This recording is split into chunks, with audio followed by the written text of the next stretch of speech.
I'm Nate, and this is Grand Theft Auto 5, but oversimplified, Part 1.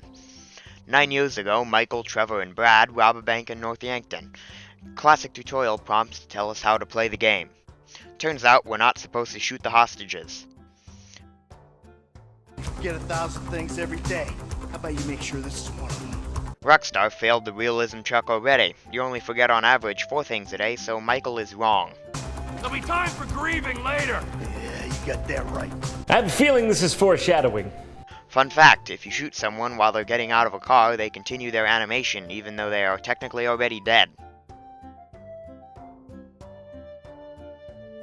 Yeah, you're a real stout. Brad is apparently a horse. I fat-fingered the F key.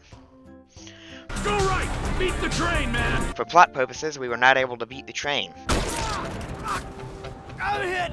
Michael is dead, but for plot purposes, he's not all that dead. He sits on his ass all day, smoking dope and jerking off while he plays that fucking game. Rockstar certainly does know their audience. Oh, well, I think that's all we have time for. Stereotypical therapist. Hey, excuse me, homie. Can you tell me where Berto Beach House is?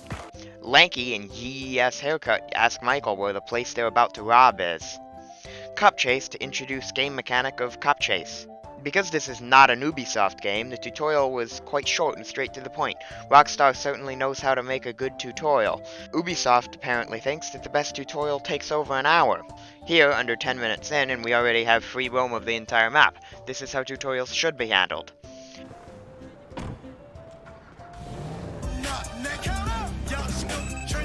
I have it set up in the game's settings to never play the radio. However, Rockstar being Rockstar, this doesn't actually do anything, so every time I get in a car, it still plays the fucking radio. Maybe you got rid of that old yee-ass haircut you got, you get some bitches on your dick.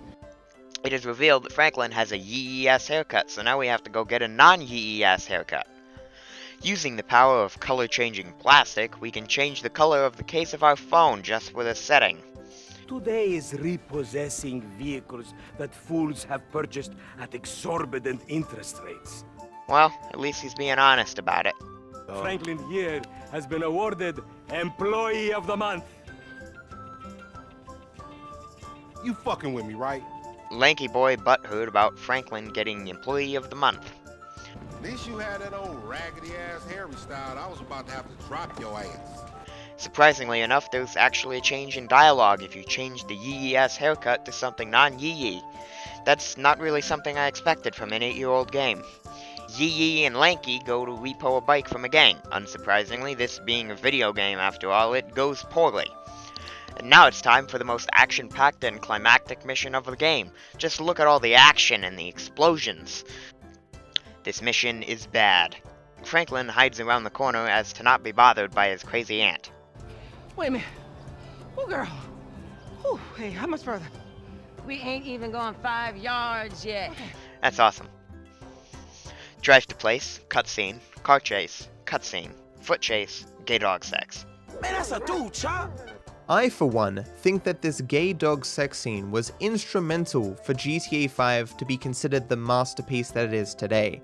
I just can't see how it would have been rated as highly as it was upon release if it wasn't for this particular scene. You always been dumb, Lamar. I would think that they would teach you in Kidnapping 101 that it's not good to be recognized, but what do I know?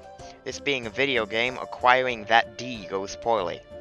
That boy, I am his mentor. Generic side character number 69 is revealed to be Franklin's mentor. When I discover that you betray me. Generic side character number 69 finds out about Franklin stealing the bike that he was sent to repo. Franklin going to repo Michael's son's car. For some reason, Michael is just laying in the back of his son's car, either waiting for someone to come repo it, or he just takes naps in the back of his son's car, which is equally weird. Michael beats up generic side character number 69 for side character reasons, and now we get to play as Michael. I did not know that there was Bob Seger music in GTA before recording this footage. Why the fuck not? He is not staying the night. Oh He's a bum. I don't even know why you are with me. I know that GTA is a parody and everything is an exaggerated stereotype, but this is just beautiful. Man, I'll come by for that drink you offered, that's all. I wasn't really serious about that. Michael told Franklin he'd buy him a drink sometime, but apparently wasn't being serious about it. I was just lost in an 80s movie fantasy. Yeah, I can see you spend a lot of time there. As much as I can. I mean, there's really nothing wrong with trying to live in an 80s movie fantasy. The real world fucking sucks. On the way to get a drink, Jimmy calls us with a problem. Sadly, because of plot, even though I hung up, we still have to go chase Michael's boat. I ain't your homie. I'm someone you want to impress. Franklin wants to impress Michael. In Franklin's effort to impress Michael, he decides that the best course of action would be jumping from a moving vehicle onto the back of a boat, rather than doing literally anything else. Jimmy the Dangler. For plot purposes, the engine on the car was shot, so we can't chase the boat, even though cars can still run for quite a while after the engine is shot. Jimmy, or just like Jizzle?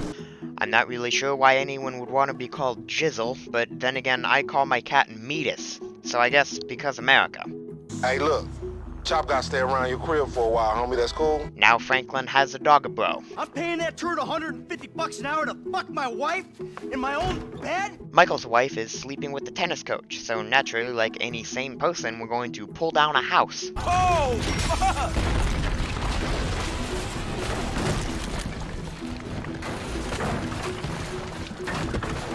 Who are you?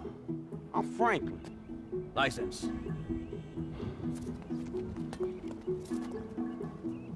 No, Franklin. Maybe. Michael was too delusional to realize that no tennis coach would have a house like that, so now for plot purposes we owe the notorious driver's license thief who somehow managed to get his hands on Franklin's driver's license a lot of money for the safe return of Franklin's driver's license. Ow! Now we call Lesty the Molesty so we can potentially rob a place later. Jizzle upsets Michael with the sound of him playing games, so Michael smashes his TV, then takes Jizzle for a bike ride along the beach. But it turns out that Michael's daughter is on a yacht shooting a porno, so now we're going to go kill them all. I was dead. Praise be. Guess you weren't very dead. Michael was dead, but not all that dead. Lester wants him to do us a, quote, favor. First, we need to get a vest to fit in with the millennials, remove some malware from Ricky's computer. On that, I'm disappointed in Ricky. Come on, man, they didn't teach you not to download shit on your work computer? Plus, porn is free and online, no need to download it. And then we put a bomb in a prototype phone and go home so we can watch TV. Out. No, I'm watching Fame or Shame. How's fucking tits? Give it up. Turns out that Michael is an asshole, so he kicks his daughter off the TV in the most douchebag way physically possible. Then we call the phone we put a bomb in to blow the head off Mark Zuckerberg, Jay Norris. Amanda stole some stuff and now wants help running from the cops, but we must keep our reputation as a douchebag, so we won't be doing that. In order to later rob this jewelry store, we have to go snap some pictures. I really like this mechanic where we get to pick the approach of how we're going to rob the place. Naturally, we're going to go with smart, because that means we get to knock people out with nerve gas, so that's always fun. Ricky calls us wanting a job to rob some place because the stock price for Facebook, Life Invader fell, and now he's out of a job. Now we steal a pest control van and then steal some nerve gas. I told him to fix that goddamn AC. What's going on? Yes, green nerve gas is a problem with the AC. It is a manufactured problem, but I guess technically she's not wrong. The collision here is a bit weird, but we got all the money anyway. Time for a bike chase through the sewers with bikes not designed to be in the sewers because the guy who sourced our bikes is an incompetent douchebag. Now we ram a bunch of cop cars with the bull bars on this truck, but these cop cars are scripted to be disabled with one hit. It really disappoints me that you can't steal this truck in the open world and ram cars. You can, but it won't immediately disable them like in this mission. Putting the money/bikes in the back of the truck that just rammed a bunch of cops is probably not the best idea, but this being a video game, we get away with it. Where are you? Are you in a strip club? Franklin calls his ex-girlfriend from a strip club because that makes a good impression. The whole job. Everything about it. Anyone who knows your file.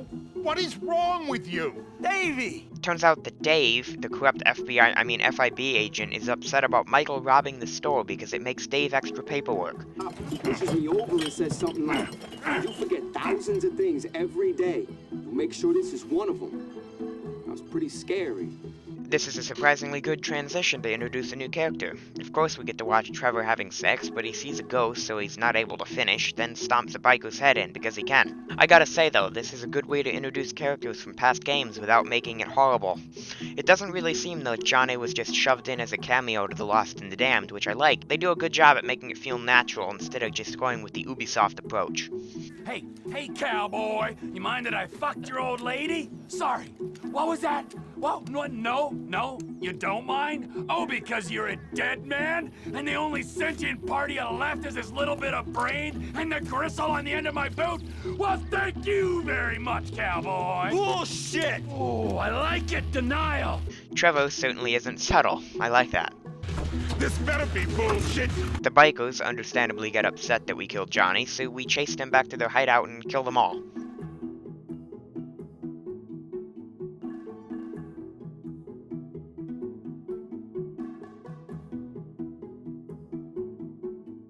The music that plays during this gunfight is really enjoyable, and it makes this mission better than it already was, and it was already quite good to begin with, but I have a feeling it's copyrighted, so I won't be playing it.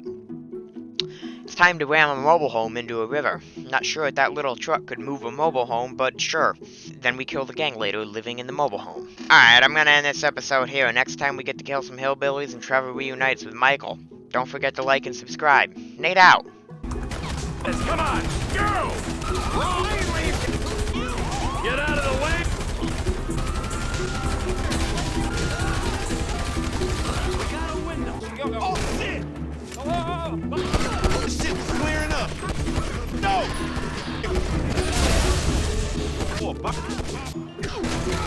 Right, man.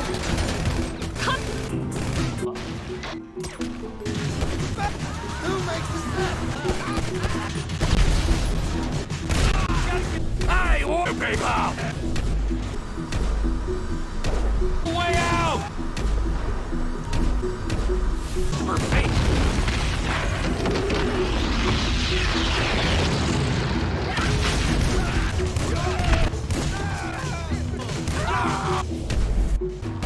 Wait! Los Santos.